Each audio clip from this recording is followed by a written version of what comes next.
चलिए अब अगले क्वेश्चन पर आते हैं बच्चों। इस क्वेश्चन में क्या बोला है, a circular table is rotating with angular velocity omega radian पर सेकंड अबाउट इट्स एक्सिस।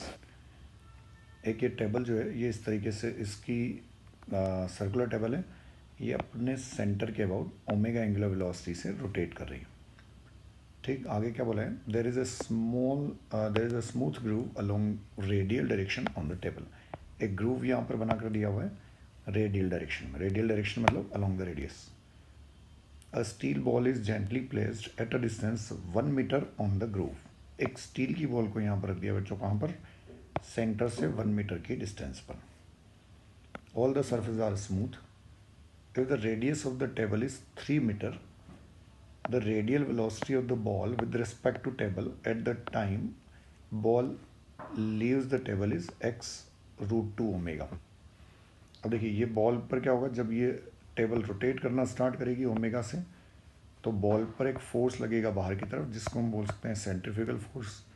तो इस फोर्स के कारण ये बॉल जो है ये मूव करना स्टार्ट करेगी अलोंग द ग्रूव। जब ये यहाँ पहुँच जाएगी बॉल, तो उस टाइम पर इसकी जो टेंजेंशियल रेडियल वेलोसिटी होगी अलोंग द रेडियस, वो वेलोसिटी चाहिए। अब देखिए कैलकुलेट कैसे करेंगे, ये बॉल जब यहाँ पर है, यहाँ जब पहुँच जाएगी तो इसकी कुछ वेलोसिटी हो जाएगी, रेडियल वेलोसिटी। इस रेडियल वेलोसिटी की वैल्यू हमको कैलकुलेट करनी है। अब देखिए कैलकुलेट कैसे करेंगे, जो बॉल है इस पर क्या होगा बच्चों, सेंट्रीफ्यूगल फोर्स जो लगेगा, सेंट्रीफ्यूगल फोर्स लगेगा इस डायरेक्शन में। जैसे मान लेते हैं एक किसी टाइम पर बॉल जो है सेंटर से x डिस्टेंस पर है, तो इस पर एक सेंट्रीफ्यूगल फोर्स कितना लगेगा बच्चों, ओमेगा स्क्वायर एक्स।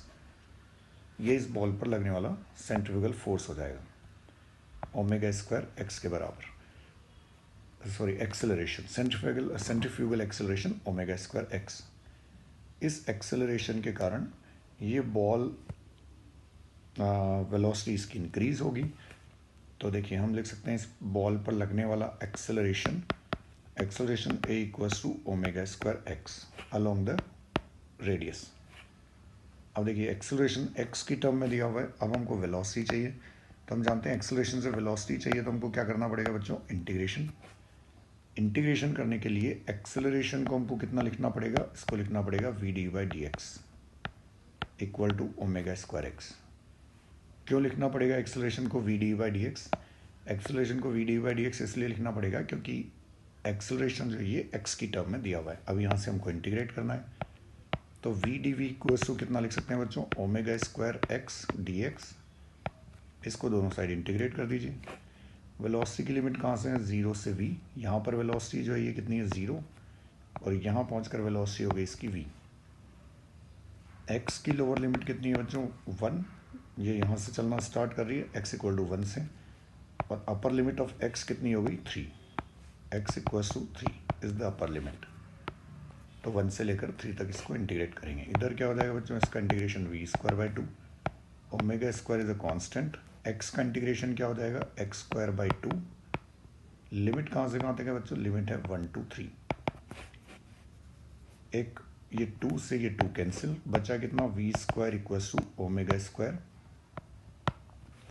लिमिट इसमें डाल दें तो 3² माइनस 1², मतलब v² इक्वल्स टू कितना हो जाएगा, 8 ओमेगा स्क्वायर। या v की वैल्यू कितनी हो जाएगी बच्चों, 2√2 ओमेगा।